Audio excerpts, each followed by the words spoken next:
Welcome to the Dear NICU Mama podcast.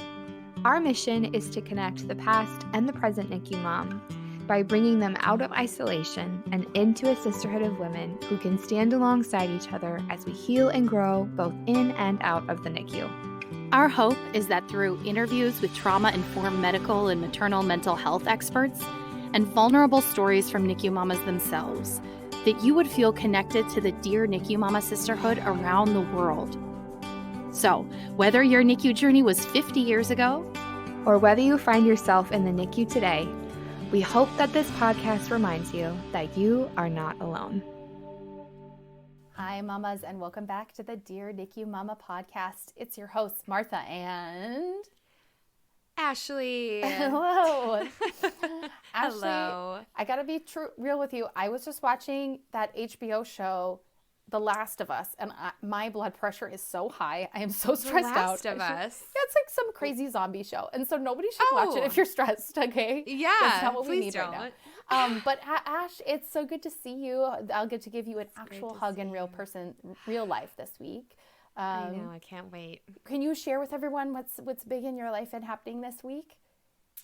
Oh, well, right before this episode, I actually got off the phone with the nurse at our hospital. Silas has a tonsillectomy tomorrow. So we are prepping and getting all the things ready. We tried to prep like as many meals and clean our house now so that we don't have to think about that this week. Yeah. But we just found out it's at 9:45 tomorrow morning. Oh my gosh. Yeah, so we're excited because it's something that needs to happen, but of course really nervous to send him to surgery too. So yeah. Well, I love you. I'm very excited for you guys to get this taken care of because I know it's a big deal for little ones, and I know it'll be a big change and really help him through cold and flu seasons in the future. And also I know so many of all the members of our community know what it's like to have kids like readmitted and have to go to the hospital for surgeries and procedures. And it, on one hand, gets easier because you get stronger, but on the other hand, it's a tender spot no matter what. So, yep. I have my Dear NICU Mama sweatshirt ready. Yep. I'm wearing my You Are Braver Than You Feel one tomorrow. I will be there 2 days later, and I will bring like 3 Red Baron frozen pizzas and a thing of Panda Express. We will eat ourselves into oblivion. It's just what the doctor ordered. Cannot wait. Well, today on the podcast, as you know, sometimes we have the opportunity to interview experts in the field of neonatology or obstetrics or maternal mental health, and other times we get to interview NICU mamas just like you listening about their experiences. And today we get a 2-for-1 deal, and it's actually incredible because it's not only women that we've gotten the pleasure of interviewing before, but also just like key members of the NICU community and these incredible advocates who write beautifully on their social media pages, have started organizations, are authors. We'd love to say hello to Ebony Ford and Carrita Fly. Welcome back. Thanks for having me. Hi, thank you for having me. We're so excited. I don't even know where to start. These two, we were just talking before we hopped on about, it's crazy that we've like kind of all known each other now for years.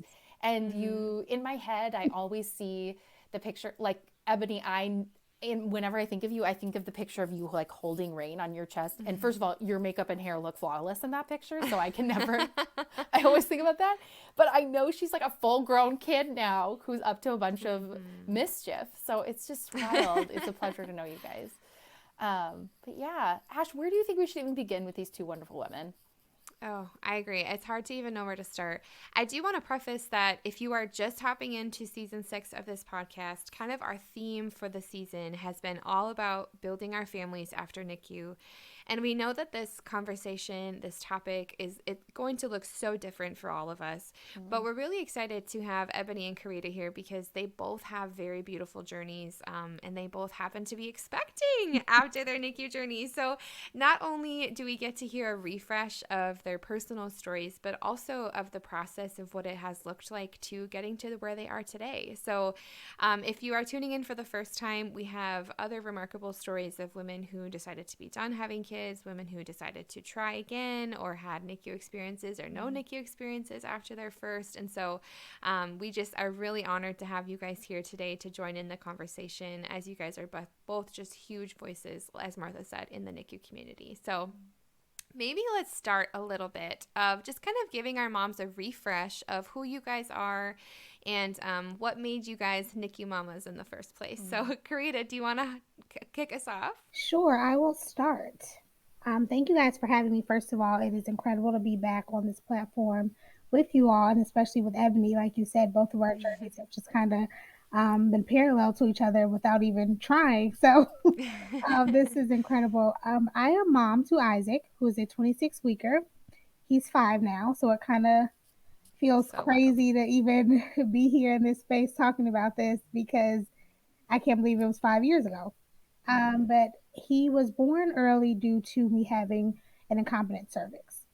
So I had a shortened cervix. They gave me a cerclage to try to hold it. And to some standards, the cerclage didn't work. But for me, in my opinion, it did work because it held long enough for me to give birth to a living child. We made it to viability, and for me, that was more than enough. That was my hope. And so he did come early, 116 days in the NICU. But today, like I said, he is in preschool. He's 5, and he is doing absolutely amazing. So He's beautiful. also cute as a button too. Oh, thank you. Thank you. Oh my gosh, he's like the spitting image of you. I think it'd be so fun to have a kid that looks like you. I don't have one, so thank you, genetics. For probably the first 3 days he was in the NICU, everybody kept saying that he looked like his dad. And I was like, he doesn't even look like anything. I mean, okay, and I'm not, let's be real here. When you give birth to a micro preemie, it's not like you could see their features, but I mean, it's not really like, it sounds like he really doesn't look like anything. So the fact that he grew to be my twin has just been so much fun for me. Yes, that's so awesome. Ebony, maybe you and I have twins in personality with our girls. Yeah, that's about all. Yep. Mm-hmm. Yeah. That's about all I got from her. That's Daddy's baby for sure. Yeah. Well, Ebony, we'd love to hear a little bit about your journey with Miss Rain. Sure. So I had my daughter, Rain Victoria, at 26 weeks. She weighed 1 pound, 15 ounces, and she was born early due to me having HELLP syndrome. So HELLP syndrome is what it caused her to come early. We did 80 days in the NICU, and she has come home, and it has been the most beautifully chaotic, hectic, but miraculous journey ever since. We call her Hurricane Rain because that's literally what life has been like since she's come into it. She's definitely the rainbow after that hurricane, though. So it's been beautiful. Yeah. Yes. Y'all have to go follow Ebony on social media though, because she posts some funny stuff about like toddler life that, you know, I guess we're not our kids are toddlers too much anymore. I guess they're heading into those days. 5 next month. That is still absurd to me. Crazy. Oh, it's so nuts. But she is just a spitfire. She's got lots of pizzazz and personality, fashion sense for days. So you were just talking about it. And I love the way that you guys let her be who she is too. It's like, it's really wonderful. And I think the other thing that's incredible about you both is not only did you have these experiences, you've shared your personal experiences so powerfully, but then you both went on to like create some incredible things afterwards. I think, you know, maybe we can start with you, Ebony. You have, not only are you like a graduate student, right? A postgraduate student, you know, work and a full-time mom, obviously. And then you founded the Miracle Mamas Network. You have a huge social media following. You've been a March of Dimes ambassador, and advocate. Can you talk about like, what was the impetus for you to kind of follow through in those ways, start those organizations, you know, become who you are in the community? Well, let's be clear. I did not come onto social media for any of that. I started the Ask Rain page as like a video diary for our family and our friends during our NICU journey so that they could stop calling my phone 150 times per day. They could see that she was okay and just follow along. But I had no clue that there were other pages, you know, of preemies, that there were parents who were looking for, you know, testimonials of other people. And so I was using hashtags just haphazardly. I didn't know what I was doing. Hashtag 26 weeker, hashtag NICU baby, whatever. And families found us. And what went from about 100 family and friends within like a month or two turned to like 3,000 followers. And I was like, what is going on here? Why are you flocking to this page? And so we left NICU, and, you know, I was looking for something for somebody to talk about life after NICU, and nobody was talking about it. So I said, well, look, if I'm going to post like the real, raw, honest truth of what this is like. The appointments, the, you know, worries, colds aren't colds with, you know, micropreemies. I'm just going to tell the truth. And whatever happens, happens. And little did I know, Living Out Loud attracted other people to my page who began to ask questions. And as I began working with March of Dimes, I did the commercial and the print ads, and even more traffic came to the page. And then came the blogs who sent more people. And before I realized it, I had eyes on me and I had a decision to make. I could keep just sharing my experience as it is, or I can use these experiences to educate those who are looking for what I was looking for. My situation, I felt very blindsided. I didn't have any warning. There were no medical issues. I didn't know of any chance to have her early. I didn't know what the NICU was. I had never heard of HELLP syndrome. And so I used my platform to just educate others, hopefully before having their babies or even before conceiving, what the risks are, especially women of color, so that you know what you're up against. And you can start to vet your doctors and look at their maternal mortality rates and C-section rates and all of those amazing things. So as I learned, I shared, and then came the pandemic, and it created a perfect, you know, storm for me to be home with my daughter. We had just gone through radiation for pulmonary fibromatosis, which we may get into later, we may not. But she has a very rare lung condition, and so radiation was our course of action. And then COVID came and shut everything down. So I had already planned a website launch that was just going to be a blog. But out of that blog came a lot more opportunities. People reached out, wanted to share their stories. And before I knew it, I unofficially became a prematurity influencer. I didn't know that was a thing. But that's kind of what happened. And also in the height of the pandemic, I heard about the Clubhouse app. And so I knew all of these amazing preemie moms like Carrita and some of the others that I met. And I was like, well, we're all home. We're all bored. Let's just get on Clubhouse. Let's just talk. And of course, being NICU parents, we were talking about our experiences with our kiddos. And then before I realized it, it was like 8 weeks of consistency. And Clubhouse was like, hey, you want to start a club? And I was like, okay. So I started a club, and I just named it Miracle Mama Club, because everybody refers to Rain as the miracle baby. And I'm the mama of the baby. So I was like, okay, Miracle Mama. And it just stuck. And that club that started as something just haphazardly to do grew into bi-weekly game nights on Zoom, where I was just buying like gift cards and prizes. Just these moms were home, shut in, a lot of them without family, with these preemies, these medically fragile babies. Some of them had NICU babies that they could not go visit. And so if I could just provide a little bit of light in that, just a second to breathe, that's what I was going to do. So that birthed the Miracle Mamas Club. And one day, I knew I needed to make this more official. I just didn't know how. And one of my fellow Miracle Mamas, I woke up to a text from her saying, check your Cash App. The time is now. And when I went to my Cash App, all of the fees to do my nonprofit were in my Cash App, and she sponsored it. Oh my gosh. And that birthed Miracle Mamas officially. So that is the beginning of the journey. Blog, then came the merchandise. I didn't see so much inclusive merchandise for us that was affordable and that actually went to a great cause. Every single dime of those shirts, bags, mugs goes right back into Miracle Mamas, with helping with transportation, copay, food. When our moms, you know, are in the hospital with their kiddos, we're sending DoorDash and Uber Eats. And you guys know that's the last thing you want to think about. What am I going to eat or cook when you have a sick kiddo, you know? So I can't do a meal train. I'm not in your city. Doesn't matter if you're in Canada. I can send you this. And so that's what it's just grown. The Miracle Mamas Club is at over 360 members on Clubhouse, which is incredible. We are the last standing prematurity club, the longest standing and now the only standing on Clubhouse, which is incredible. And so I didn't set out for any of this, but I did set out to be the answer that I wish I had 5 years ago. Yeah. And Yeah. so if I can help those families navigate that water we were swallowing water and drowning in, then it's all worth it. So that's how it all began. Wow. That's it. As if it was it, you know, I mean, I just like want to be so clear. What you've done is like moved mountains. And I don't think everybody would have gone into the pandemic. Like I barely started wearing regular clothes.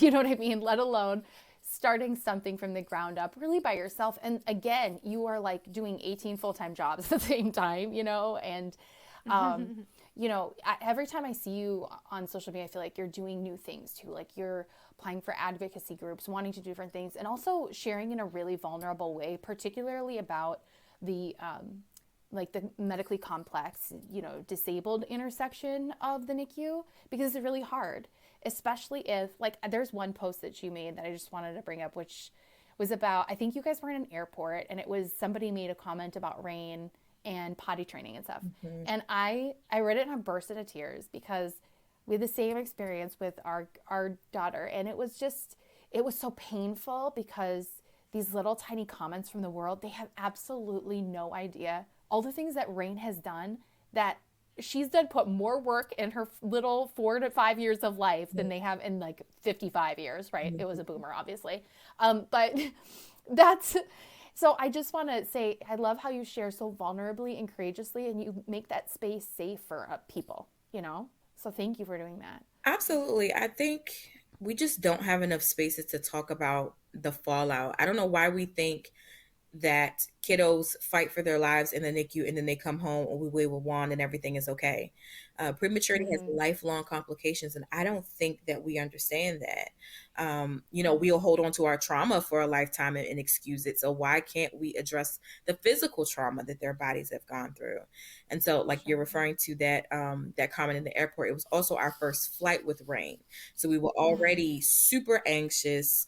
We didn't know how her lungs were going to do. We didn't know what was going to happen. Thankfully, she did amazing. But to get off the plane after this win and then have this, you said the generation I didn't, older lady, you know, just like, she's too big. And mind you, she's tall for her age. My husband's like 8'19", you know, so she's tall for her age. And, you know, she's just like, what is she, 7? You know, what is she, 7? She's too big. She's cute. She's too big to be in pull-ups. And I'm like, lady, you have no idea what this kid has been through. A pull-up is the least of our concern right now. So we're working on it. But for now, this is what it is. Would you like to contribute to the pack of pull-ups? Yes. Passing her a business card. Yeah. So it comes with the territory. I've learned to just take it and accept it, and hopefully teach others how to shake that stuff off. Because if you don't, it will really depress you. It will get you down. It'll get you comparing your child to other children, and it's just a rabbit hole that's not worth going down. Yeah. Well, and I think that's a good place to introduce Carrita again to the episode, because Carrita, one thing that I love that you do so well is you're all about empowering women to be and to see themselves as the truest version of themselves. 99% of what you post is just like these affirmations that make me feel empowered. I'm like, oh yeah, I needed to hear that I can do this, that I am worthy, that I am loved. And so can you share a little bit about your story and what led you to do the work that you do so beautifully every single day? Oh, thank you. Sure. So much like Ebony, I wanted to create something that I felt like I needed myself. And during my NICU journey, I felt like the biggest thing I was lacking was that support, those affirmations, that encouragement. Because while those around me were trying to be there for me and they were supporting me, you know, my church was always praying for us and everything, nobody had walked the shoes that I was in. Nobody knew what I was feeling. Nobody knew. I even had people say things like, oh, well, you can get a lot of sleep before he comes home. And I'm like, what? Sleep? Like, I don't even know if he's going to live till tomorrow, if we're being honest. And you think I'm going to go home and sleep. So I think the biggest thing for me was to create a space to let moms know what you're feeling is normal. It's okay. And I want to encourage you through that process. And so when I founded the Premium Promise Project initially, it was just to give moms something to say. Someone's thinking of you. When I send the handwritten cards to the NICU, when I send the little gift bags to the NICU, and I get the emails to say, you don't know how much that meant to me, that's why I do it. Because there's a real person out there that has been through what you've been through, that has cried the same tears that you are currently crying, that's in the same struggle. And here I am on the other side. There are still hard days. Like Ebony said, a lot of times we don't talk about life after NICU, the comments that people make about your child's development or lack of development. Those are struggles that would be a whole another episode in themselves. But to let just moms know that that's what I'm here for. Yeah. That is what this space is for. That is what I use my voice for. That's why I tell my story. And also because incompetent cervix is something that I had not heard of until after I lost my second baby. Because apparently you can't be diagnosed with it until you've had multiple miscarriages already. Because they say that, you know, there's a million reasons why women miscarry.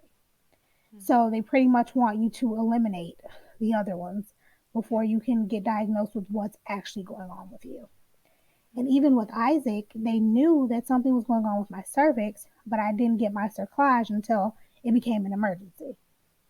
And had that emergency gone left and my water broke, they wouldn't have been able to save him because I was 21 weeks. And so all of that combined just kind of put me in the face to say, people need to know that this is a thing. They need to know that the only way to get through this is to advocate for yourself. Use your voice. Speak up. If you need to go to a different doctor or something, do that. Because that's what I had to do. I started care at one hospital and ended up at another, and that's where I ended up delivering Isaac. Because I needed to put myself in a position where I felt empowered to do what needed to be done for myself and my son's life. And so that's kind of where even my book came from, You're Still Here. Just something for women to read, to say, I know you've been through what seems like hell and back, but because you still have breath in your body, you're still here, you're still surviving and thriving, there's a purpose for you. There's work for you to do. And so that's kind of more of my take on my life after NICU journey, just reminding the moms that that's not it. That's not where your story ends. Pregnancy loss is not where your story ends, because there's so much more for you. Even if you don't start a nonprofit or you don't write a book, just being who you are and living in your truth is more than enough. Yes. Right. It's gorgeous. And also, I think there's so much to, you know, I think we've all felt that because it happens in our bodies, you feel there's just so much shame. Yes. There's so much shame and self-hatred about it. But what your work is doing is saying, but don't forget about the resilience. Don't forget about the ways that your body and your mind saved you and your baby, you know, and it's just incredibly powerful, and just it also super necessary for anybody. I mean, yes. I don't think it matters if you're like 15 or 20 or 30 years out of the NICU. It kind of comes and goes in waves. So, yeah, beautiful. And this isn't a question that we have written down, but I would love to know how you guys officially met for the first time. Oh, yeah. Because you guys have this beautiful relationship, and I'm like, I don't think I know the founding story of this. You know, I'll say I don't even remember the first time that Ebony and I connected on social media. But you know how when you connect with somebody and you just click, it's kind of like Yes. you just know kind of thing. And I feel like that's what happened. It's like a God ordained thing that said, you know, these are two people who I know can do the work that I've assigned to them. And so here we are. You know, I truly, and it's funny because I think this has come up before.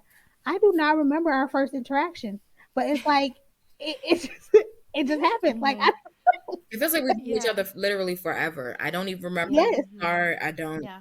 And, you know, that's the amazing thing about social media. So I tell people all the time, don't get discouraged because your family or your friends or those you could put your hands on maybe don't understand you or support you. Community transcends all of that. I know people who I've met through social media who have been more of a friend or been more dependable than people I've known my entire life. And so, you know, it's really just about connection and just, you know, building that unity. I know, especially in those early days of my pages, you know, they suggest friends who have like Yeah. similar pages. And so I remember just going on like a follow spree, like anybody I could Yeah. find, any 26-week or 24 or whatever that was close to me. And that may have been how our pages connected. I don't remember. I literally, I'm going to go do some homework. I'm going to go look back at our first because I do not remember. But I know when we began talking, it was before the pandemic for sure. I do remember that. Yeah. But, after that, it was just like, I don't know. I remember posting that I was doing a Clubhouse or something, and Carrita would share it. So I'm always one, if somebody has something going on, I'm just going to share it. I'm going to share it in my stories. It takes 2 seconds. It's an easy way to support. It costs you nothing.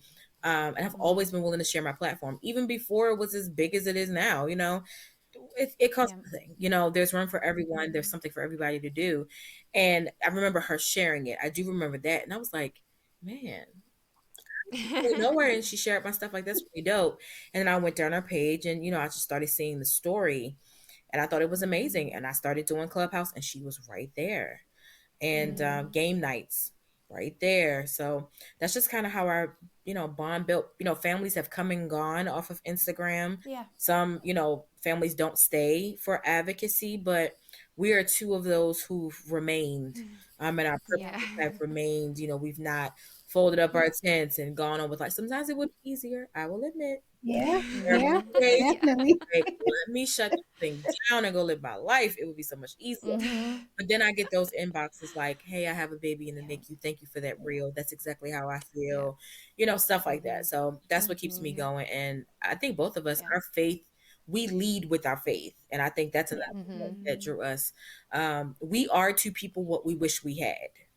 And that's one of the things I think Carrita and I've always had in common. I think I told, I think it was Sarah when she was booking us. She was like, I was told that Carrita. I was like, yeah, like she's practically my bestie. What do you mean? Right. Have you heard of Carrita? That's so funny. Oh my God. It's an amazing. I don't know. Do you guys, Ashley and I talk about this all the time. We sometimes feel like this work is like kind of like a ministry. I don't know if you guys feel that way. Oh, yeah. Absolutely. And like when you get those messages, you're like, it's just astounding that someone from another country, another state would see it, and it makes all the difference. I mean, it's just incredibly powerful. And there's a mom that I am connected with now. Her daughter has encephalocele, which Isaac was born with, very rare brain defect. 1 in, I think, 10,000 live births will have it, but she does not speak any English. So we have to use like one of those little translator apps to like talk to each other.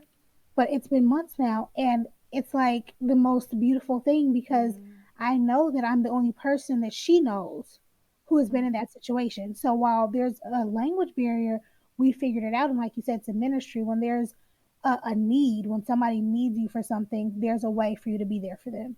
And so it's just when you see things like that, it's like, this is why I keep sharing. This is why I keep posting, because she may not have ever found another person who, at least, right now, whose child had an encephalocele and is doing okay. Because a lot of times the children don't survive after the surgery or whatever. And so even with using a translation app, we figured it out. And I can still support her the way she needs to be supported. Yeah, absolutely. Well, and I'm sure you guys feel the same way. When Silas turned 1 and I reflected on, all of that we had gone through, at that point I had the chance to meet women like you and Martha and just women in the NICU community. And I remember texting Martha, I was like, I wouldn't choose to like necessarily do that again. Like, it wasn't a lot of fun to like have to go through the NICU, right? But I feel so grateful and honored that I know the amazing women that I know now. And I'm sure you guys feel that too. Like, sometimes you look at your feeds and you're like, holy cow, like, I know these women. I know these like remarkable kids. Like, I feel like I know your guys' kids, even though I've never met them in person, So I just love that there's just this huge community of people that just truly want to see each other succeed, and who want to see their kids succeed, and who are just in their corner. And so thank you guys for the work that you do. We send moms to you guys all the time of just accounts that are uplifting and powerful, and when you need that dose of encouragement, it's like, go to these women. They will take care of you. They got you. And kind of along this conversation about, we're talking about family building, we're talking about growing our families. Obviously, that conversation alone is very multi-layered, But would you guys be willing to just share each of your personal journeys of how you started that conversation and how you got to where you are today? I'm sure I'll hop in. So, my husband and I knew before we even got married, we knew that we wanted children. Children was a huge part of the legacy that we wanted to build. And, it seemed like it came to us easy, but prior to Rain, we had 4 losses prior, all at various stages of pregnancy. 32 weeks stillbirth, 14 weeks, 22 weeks. Yeah, it just the losses kept coming, and we were just like, okay, maybe this is not meant to be. And at that point where we gave up and decided, maybe we'll try a different route, we'll try adoption, we'll try something else, is when Rain came to us. And it was a complete, beautiful surprise. But getting through all of that with her in the NICU, um, we still were just kind of like, okay, I think we're going to make peace with where our family is right now. We have Rain, and, we should just be grateful we got through it. But in our hearts, we just knew we weren't done. We didn't push it. We didn't really have much conversation. We were just like, if it happens, it happens. But I wanted to make sure that, one, I had dealt with the birth trauma that came with Rain, that I was fully healed from not only the losses, but there was like a 2.5 year period of infertility. Whereas I went from getting pregnant super easy to I did it, in 2.5, almost 3 years, and having to recognize, okay, something's not quite right. So I really wanted to make sure I reconciled all of that, and I dealt with all of that, before we even had the conversation. Because as much as we are, faith filled, and we hope for the best, we don't know how our birth stories are going to end. We don't know if there's another NICU stay, or we just don't know.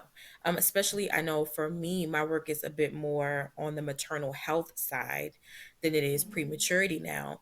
So, I recognize all of these stories. I have a meeting tonight. I'm on the Maryland Maternal Mortality Review Board. And so I have all these medical records in front of me of women who have died in my state during their pregnancies, after their pregnancies, and having to make a determination, is this pregnancy related? Was there a physician fault? Was it drug induced? Whatever it is, we have to make those decisions. And so it was very sobering to me.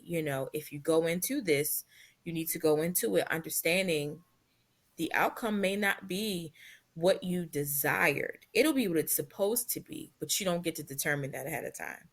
And so I wanted to make sure that I had enough faith for the journey, that no matter what happened, that I could be okay, that emotionally I was going to be strong enough, physically, that I was in a better place health-wise than what I was when I got pregnant with Rain. Those are some decisions that I had to make, and sit with my husband as well. I don't think we involve our partners as much as we should. Of course, we're the ones doing the, work of it all. But at the end of the day, they end up carrying things as well. And even the day I had Rain was a sobering reminder that he could have been a widower and a single father all in one swoop. And so I'm always being sensitive and cognizant of that. So we had these conversations. We would check in every few months. Okay, how you feeling about this?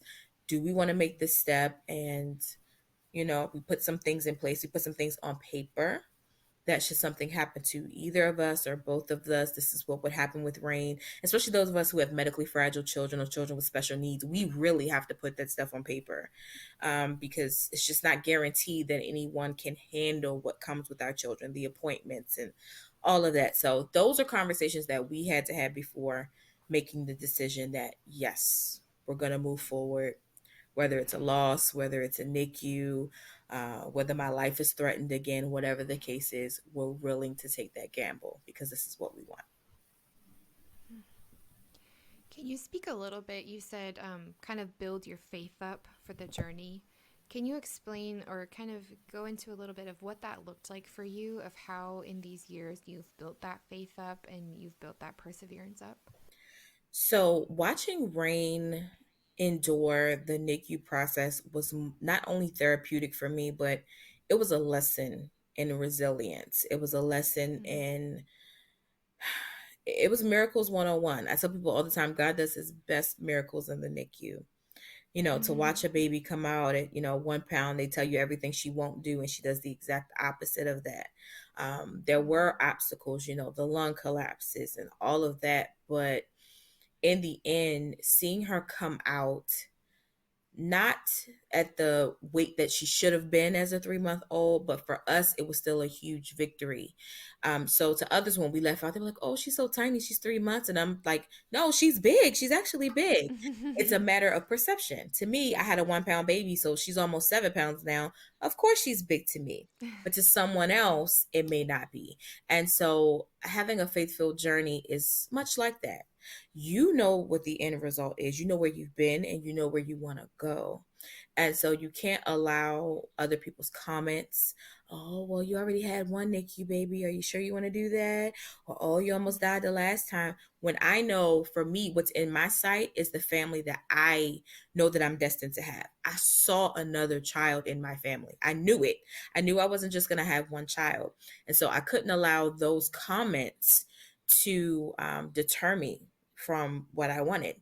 And I would tell people all of the time, I thank you for your opinion. Thank you for the unsolicited parenting advice. But the last time I checked, my husband and I were the only ones sitting in the NICU and the PICU praying that our child would survive through the night. I don't recall anybody else being there. So we have to make the decisions that are best for us. And my faith tells me that no matter what obstacles come, that we are going to get through this. We're going to get through it as a unit, and that there's going to be there's a saying that often says, there will be glory after this. Essentially, on the other side of the storm, there's always a rainbow. There's always a greater purpose. Had my situation with Rain gone differently, we wouldn't be sitting here. I would have never met Carrita. I would have never met you guys. I wouldn't have the following that I have. I probably wouldn't even be on social media, to be honest. But it happened for a reason. It happened to bring me here. And so having faith for the journey for me looks like ignoring facts and holding on to truth. Facts and truth are not the same thing. Facts said that Rain shouldn't have been born breathing. She should 80% disability. But the truth is that she didn't. The truth is that she was destined to defy the odds to show other families that it can be done. Truth is, they said we probably would never have kids. Facts are, we have. I don't want to jump too far ahead, but so the facts and the truth don't always align, and the difference is faith. I have faith to believe the truth of what has been predestined for me, and not the facts of what society says. That's beautiful. So beautiful. I love that so much. I think that it's such a good reminder for us, that because I know when I was trying to decide whether to grow after, having our 25-weeker, that at a certain point you kind of have to you have to let go. I mean, there is just so much we will never ever control in the world. And that's why we have faith, and that's why we trust in, medical providers and things like that. But I think if your heart feels like it can handle that uncertainty, that ability to let go of control, then you can do it. Yeah, so true. And I knew that my heart, I felt in my heart that there was space being held for another baby. But I had to make sure the other part of my heart was healed from what happened to me, so that I wasn't bleeding on that experience, so that I didn't allow, fear to overshadow my entire journey. I wanted to enjoy that baby when they came and not be exhausted because, I'd overextended myself. I'd worried myself half to death before they got here. So healing is definitely necessary for the journey as well. Yeah, that's wise. Absolutely. Carrita, how about you, my friends? Sure. So much like Ebony, faith was definitely at the forefront of me even getting to a point of deciding we're going to do this again. And I remember after I had Isaac, anyone who knows me said that was it. Isaac was going to be an only child. I was adamant. I would get offended if people asked me when we were having more kids, because I was like, are you crazy? Like, do you not know my story? Like, have you not been following this journey? And so one day I was just kind of just thinking to myself, and I'm like, there's a part of my heart that really wants another child. And then Isaac said to me one day, he's like, because my sisters have 2 kids each. And he goes, they have a brother. I don't have a brother. Why don't I have a brother? And I was like, well, because mommy's not ready to relive those moments. You know, we can't control, like Emily said, we can't control if we end up in the NICU again. We can't control if there's another pregnancy loss. I had 2 before Isaac, 1 after. You don't really know what's going to happen. And so I prayed about it and I was like, God, if it's meant for us to have another child, let my husband bring it up. I said, that's how I'll know for sure you're telling me that it's okay. And one day my husband came in from work and he goes, Isaac, do you think you'd like to be a big brother one day? I think you make a really good big brother. And it was like this cute little moment, but I just like burst into tears because talk about an answered prayer. Like, if it gets any clearer than that, like God himself will be coming down to talk to me on my bed. So I think that for me made it okay for us to say this, because I had, no matter what comes out of this, I know that I'm doing what I should be doing. Mm-hmm. No matter how this pregnancy ends in the NICU, a pregnancy loss, full term, you know, perfectly healthy baby, there's a purpose for it. There's a reason why I'm on this journey again. And so I think for me, that was the biggest thing. But if I can be honest, I did not really have peace for probably my first 13 or 14 weeks of pregnancy. I thought I had done so much of the work, the healing work, right? You know, my heart is in a better place, my mind's in a better place. But it was like every little thing was like, I shouldn't have did this. We shouldn't have tried this again. Like, nope. I don't know what I was thinking. And when I got my cerclage at 13 weeks, it was perfect. Everything went fine. A few days later, I had some bleeding. And I go, nope, I knew it. I shouldn't have done this again. And I had to really work through that. You know that no matter what happens, this is the journey that you are meant to be on. You are destined to walk this walk. And now at almost 27 weeks, I have fully embraced this pregnancy. I have embraced this journey, no matter what comes of it. If it's a NICU journey, a short one, a long one, no NICU stay at all, I don't know, but I know that I'll be okay. Because I've been okay before. We've done this before. We've survived this before. So whatever comes of this, I'll be okay. And I think that's what gives me the peace that I need to keep navigating this pregnancy. Mm-hmm. Yeah. That's so beautiful. And maybe, I know you kind of led into it a little bit, but how did you find out, Carrita, that you were pregnant? Sure. Yeah, and how did you feel like when you saw it? Because that kind of, I mean, all of a sudden it comes like this like hypothetical. You're like, well, this could happen, and then it's super real. Yes. I actually, it was the weekend of our 2-year wedding anniversary. And my husband, we were just kind of, you know, talking and things. And I was like, something feels weird. But I don't want to get my hopes up because that would almost be too good to be true. That like we get this exciting news right at our wedding anniversary. I was like, but something is, we're just going to go ahead and take a test and see. And immediately it was positive. And I cried, but not happy tears. Like I was I was expecting to be so excited and so happy, but I was terrified. Yeah. And I FaceTimed my husband at work. I had this whole thing in my mind that I was going to do this cute little announcement for him. Excuse me. I was like, the next time I get pregnant, I'm going to do this cute little announcement for my husband. It'll be so perfect.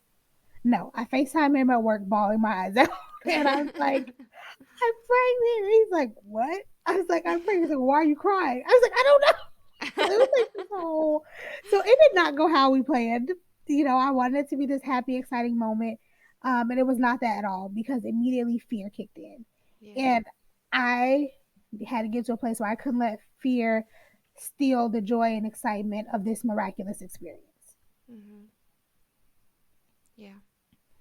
I appreciate you saying that though, because I think so many moms in that position feel shame that they didn't feel this like overwhelming excitement and that they felt fear in the first place. And so anytime that we can normalize that and say, no, it makes sense why you were feeling this way, you aren't alone in that, is so affirming.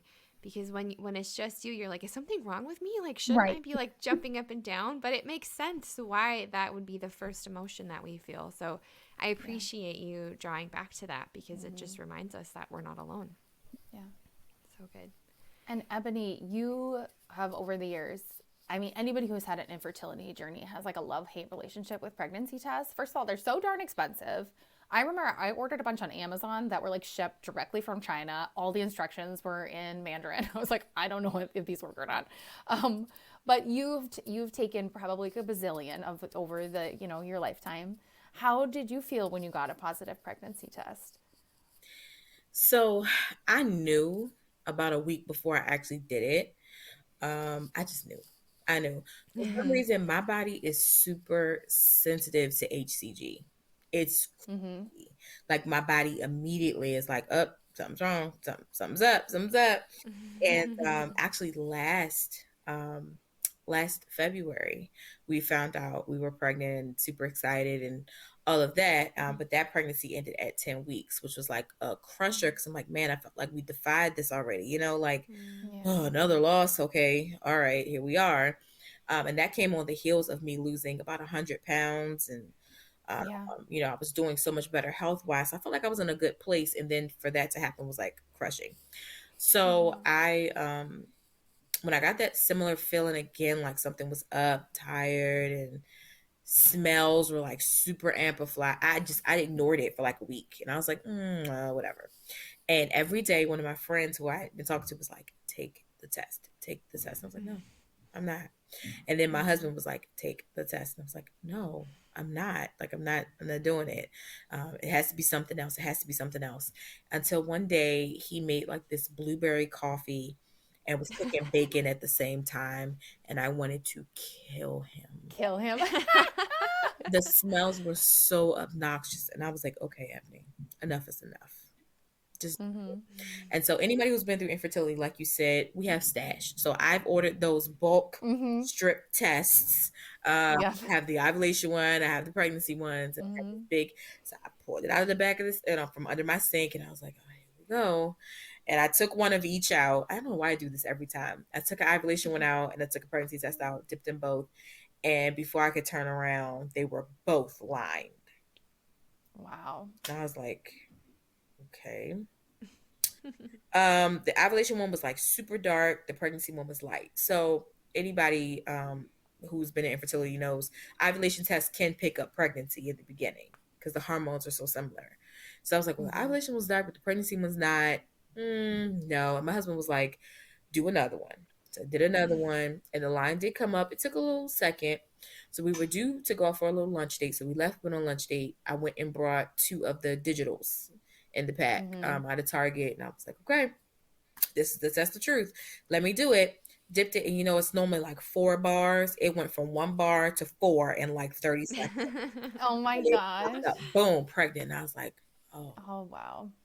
Whew, okay. And like for a second, fear like consumed me, like this isn't gonna go well. But then the other part of me was like, no, you have to let go and you have to believe. If you start off like this, it's not gonna go well. And even those literally a week after I found out I was pregnant, we started hemorrhaging, and it was like, oh, here we go.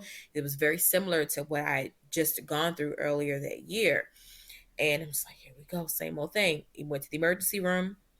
Oh, we see a sac, we see a baby, we don't see a heartbeat yet. Come back in a couple days. Came back in a couple days, baby's there, heartbeat. It got worse.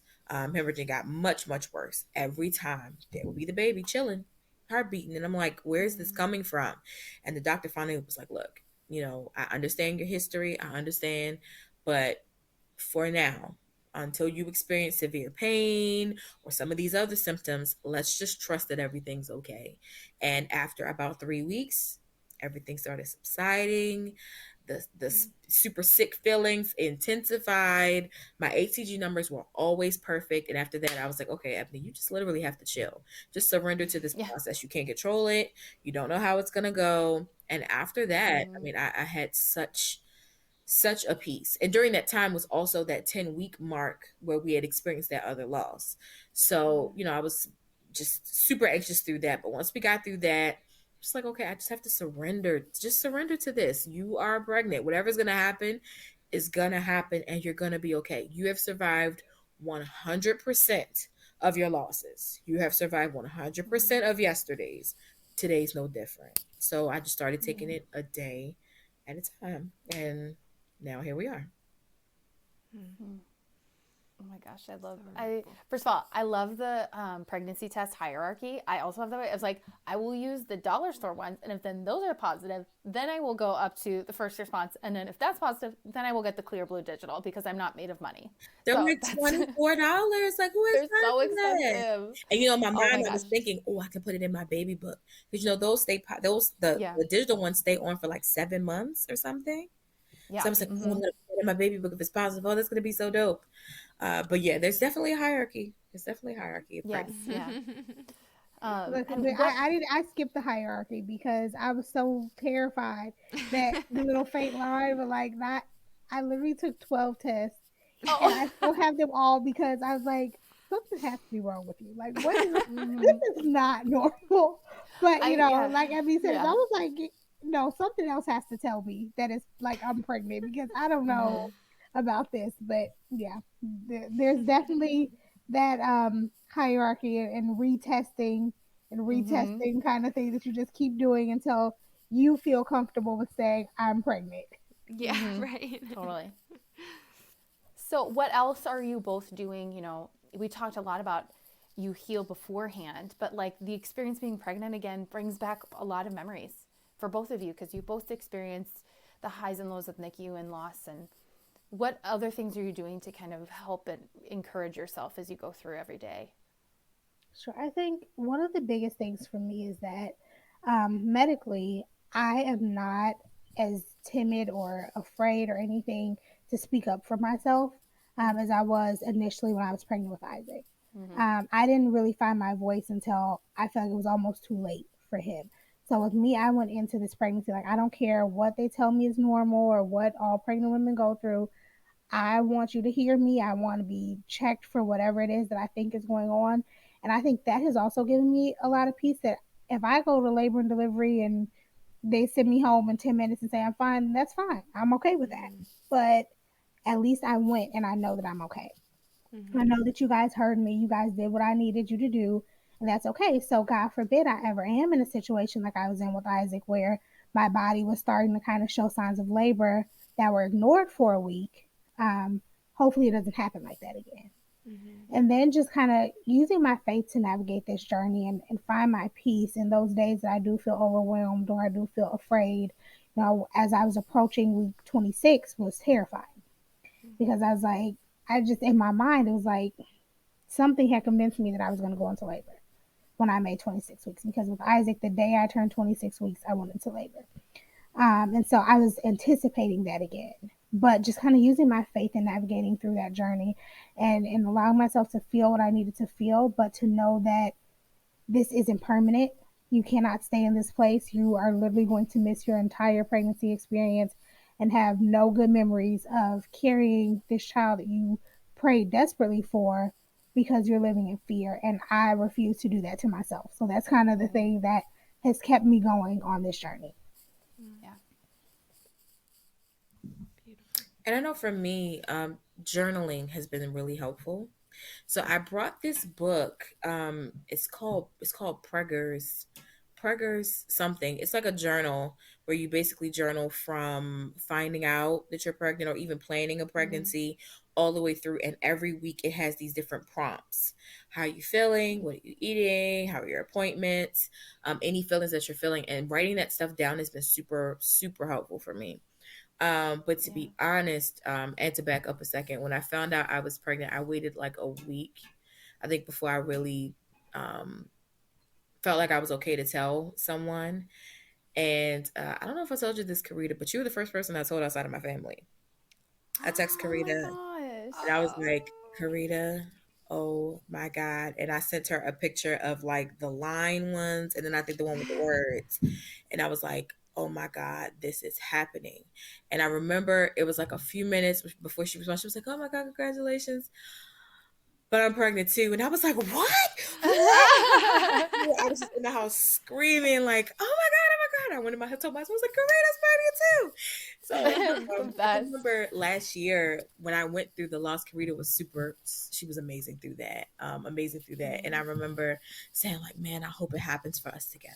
I hope it happens for us. Like that would be so dope for us to walk through this together. And she was like, yeah, it would. And I didn't want to put a lot of faith and stock in it, because I didn't want to be disappointed. And I gave up hope on myself anyway. So I was just like, as long as she has another baby, fine. I was good with that. I was happy for her. But yeah, I could not have planned this better. I could not have planned this better. We're a few weeks apart, but yeah, I couldn't have planned this better. And then my baby is due to come about a month ahead due to having a classical. So my baby's going to be a 36, 37 weeker. So our babies are going to be super close together. God willing, her baby holds out and comes full term. Our babies will be literally born within the same week. Oh my gosh, that's so wild. Yeah, so that's going to be absolutely amazing. I could not have asked for a better, and even with the anxieties that come with pregnancy, like having somebody that I could talk to who actually gets it, who could relate, I could have asked for anything better. So I'm so glad to take this journey. And when we got the request and I saw Karita's name on the email, I was like, wow, we're gonna do this. Yes. Cool. As Sarah says, how do you know Karita? And I think one of the most exciting parts for me, like Ebony said, we've journeyed through loss together, and to be in a position where we get to celebrate what comes on the other side, I think is incredible. The year before Ebony had a loss, I had a loss, and so then she supported me through that, and and so I think just kind of getting to that place where, like she said, no matter what happens, we got each other. If it's just you, if it's just me, if it's both of us, whatever, and look what happened. So that's wild. That's so beautiful. And also just like kind of divine, and beautiful that you get to lean on each other in that way. Cause it's like no one knows that the experience as intimately as you guys do, and to be able to lean on each other is so cool. We also, want to bring up too, I think, particularly Ebony, with your professional experiences and as an ambassador that you've been for March of Dimes, I think everybody listening, I would hope everybody knows that there remains a huge maternal health disparity for Black women in America. And unfortunately, I think our grade got worse this year.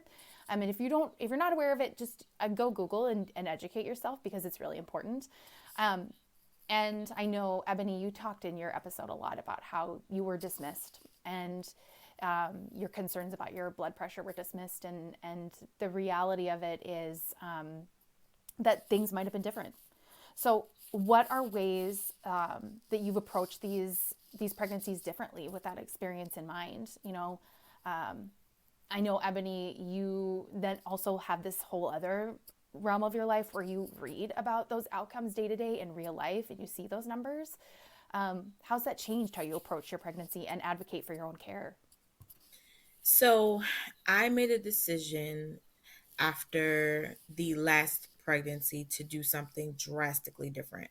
So the pregnancy last year, I went back to that same hospital, that same medical group where I had brain. The doctors were different. So I was fairly confident that everything would be okay. But I realized very quickly that it was triggering. It was very triggering. I always get a little sweaty, a little clammy, a little nervous riding past the hospital where she was in the NICU, but riding past the doctor's offices, which is like a block down, I like froze. It just brought so many memories back. And then to last year, go for a routine ultrasound, and in that very same building, see that my baby didn't have a heartbeat on the screen, was like, burn this building down. I'm done with it. I'm done with it. So I knew then I had to do something different. And so I had to put on my advocate hat and start looking into C-section rates and maternal mortality rates here in my area. What are the different hospitals? Yes, this hospital is seen as the best, best hospital, best teaching hospital, but who else has rates that are comparable, where I can get representation, and just more holistic care than what I received. And I chose a different system in our area. They just built, so this system is the University of Maryland, but they have hospitals all over Maryland. They just built this hospital that's about 15 minutes away from me. I mean, brand spanking new. It's not even a year old yet. And when I found out that they just built the physicians building, so I was like, oh, maybe I should check them out. And from my first visit, I went in treating it like an interview. That's what I tell all moms to do. Picking a doctor is not a definite decision. If you don't feel like you're heard or you're seen or your concerns are not being met, your questions aren't answered, pick another doctor. You're not locked in. You don't have to stay stuck. And so I went in treating it like an interview and never left. The first person that I met was a 72-year-old midwife who had been delivering babies for 50-something years. And after her reading my file, she was just like, oh, we're having a full-term baby. We're having a full-term baby, Mom. This is what we're going to do. And then the next appointment, I met the actual physician, who was a man, which was new for me. But he was amazing. And then the maternal, the MFN, the maternal fetal medicine doctor, was another man. And this whole care team, and I would have taken a team of any ethnicity for sure. My last one, nobody looked like me in my last birth team, but now I have a whole team of people who look like me, who understand the disparities, who get it, and have so many years of expertise. And so they've all heard me. They've been super diligent in all of their requests. I have the doctors, direct numbers. If I need to call in the middle of the night, I can. They're just super, super diligent. They do not dismiss anything. Even when I had all that hemorrhaging, they would throw an order in for an ultrasound like it was nothing. And he was like, above all, I can believe you're okay, but I need you to know that you're okay. So go get this ultrasound so I can prove to you that you're okay.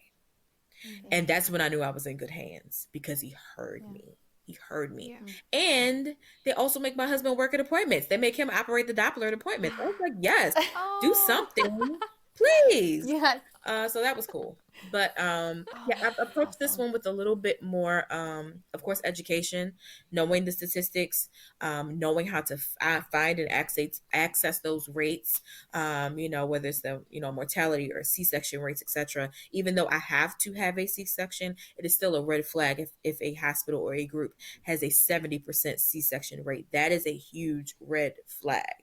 So, just doing all of that research is definitely how I've approached it differently. Mentally, just making sure that I am not comparing this pregnancy to Rain's or to any other pregnancy, just letting it be completely individual in everything, symptoms, everything, just letting it be what it is and not trying to make it what I want it to be. The end goal is victory.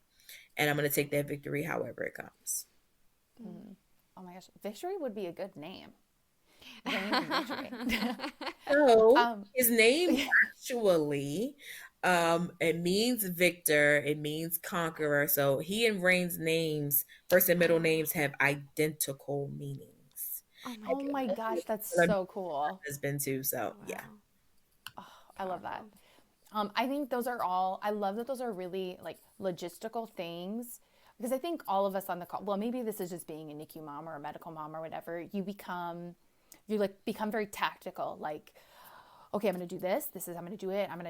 You create systems for yourself. But I think also it's like sometimes I think you think that you have to stick with what you've got, but it's empowering to hear that you found a care team that responds in the way they should from day one. And we don't have to wait and see, right? You can make the call and make the change yourself. That's powerful. Much like Ebony said, I think finding the right care team made all the difference, because as I mentioned earlier, I was kind of being seen at two hospitals when I was pregnant with Isaac. And one hospital was extremely dismissive of me, my concerns, what I had going on. And the one that I started to see in the latter part of my pregnancy is where we ended up delivering, where he was in the NICU. So I knew immediately I was just going with this team to begin with. I was not even thinking about the other hospital, because you guys literally could have ended up in a situation where my son and I neither made it out of this situation. And so I couldn't risk doing that again. So for me, choosing where I got my care was huge. And then making my concerns known from the beginning and then seeing how they responded. because if it was a response where they made it seem like I was being over dramatic, or they weren't going to give me all these appointments or all these ultrasounds, they didn't see my pregnancy as a priority or a high risk, that those would have all been red flags for me.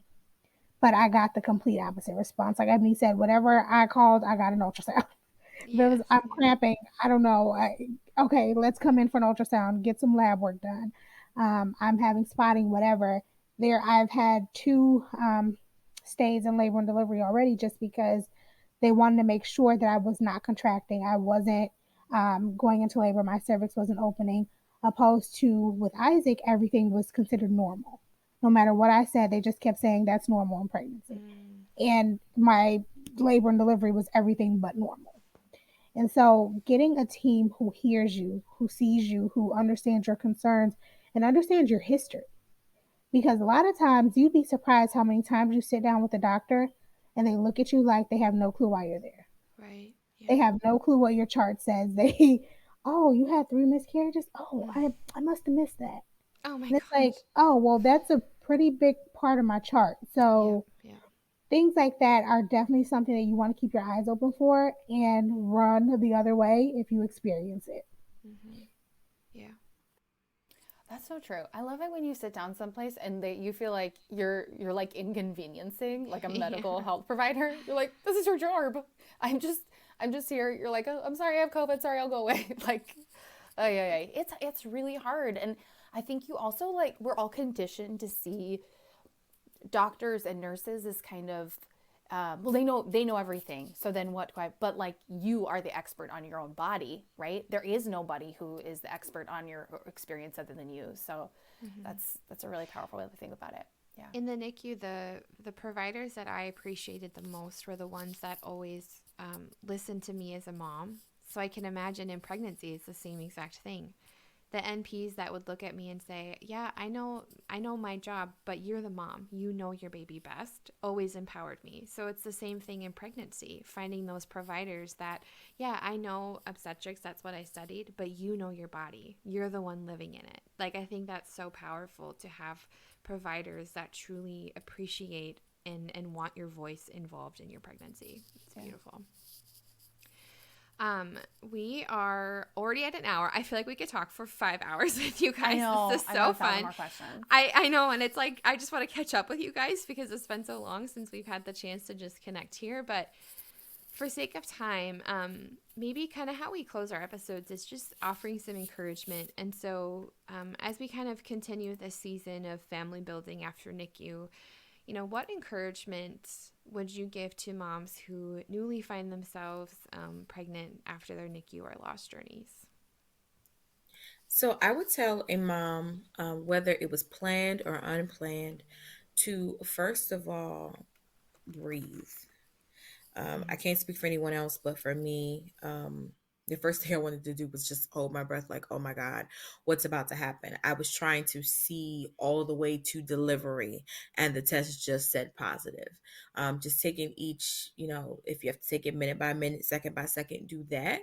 But just breathe, take it a minute at a time, take it a second at a time, and understand that, you know, no matter what happens, you were built for this.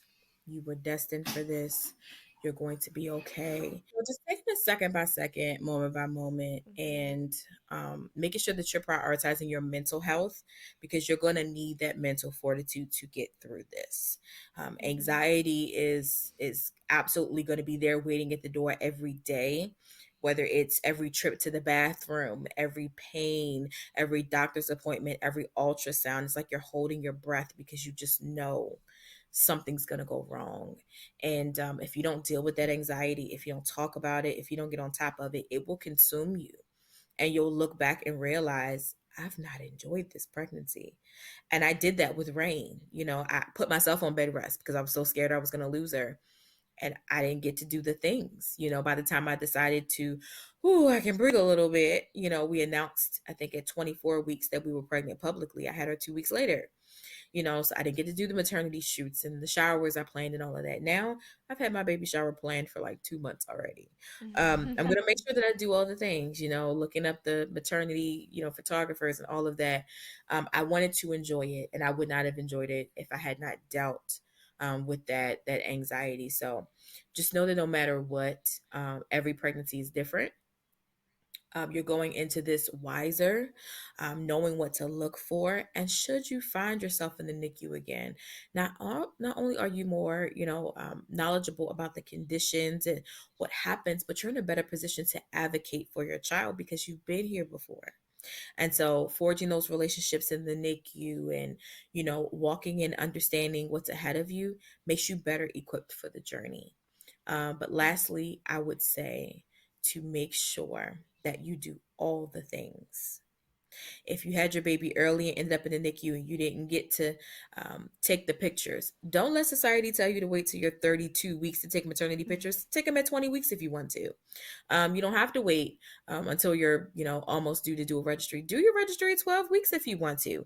Do all the things and have absolutely no regrets. You can't control the outcome, but you do have a part in the journey, and you should definitely enjoy the journey no matter how long it is.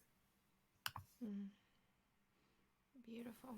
I'm just going to go ahead and piggyback off what Ebony said.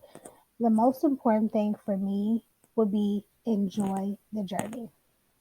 And if you're in a situation where you've experienced loss before, you've been in the NICU before, give yourself grace because you're going to feel some things. Some emotions may arise. You may get triggered here and there. Give yourself grace in those times, but don't let it swallow you. Don't let it steal your experience. Don't let it steal your joy of going through the journey. And one of the biggest things for me was not going, like I said, by the societal rules of when you should do things, when you should have a registry, when you should have a baby shower, when you should take maternity pictures. You do it at your own pace because you know that you don't want to miss those experiences again. Mm-hmm. And so you want to have those memories, that joyous occasion of, I took maternity pictures finally, because for me, this is going to be my first time getting to that point. And so that's a huge deal for me. Getting my baby registry done was a huge deal for me. And allow yourself to celebrate those things. Don't worry about what other people are saying or what you should be doing. Celebrate every single milestone of your pregnancy and give yourself grace on the days that you don't feel like celebrating or you don't feel like you deserve to celebrate, but don't stay there. Yeah. I love that the theme throughout this episode has just been one of giving moms listening permissions. Permissions to advocate, permissions to savor, permissions to enjoy, permissions to change your mind, permissions to change providers, permissions to have those showers and photos earlier than the typical 34 weeks or 36 weeks.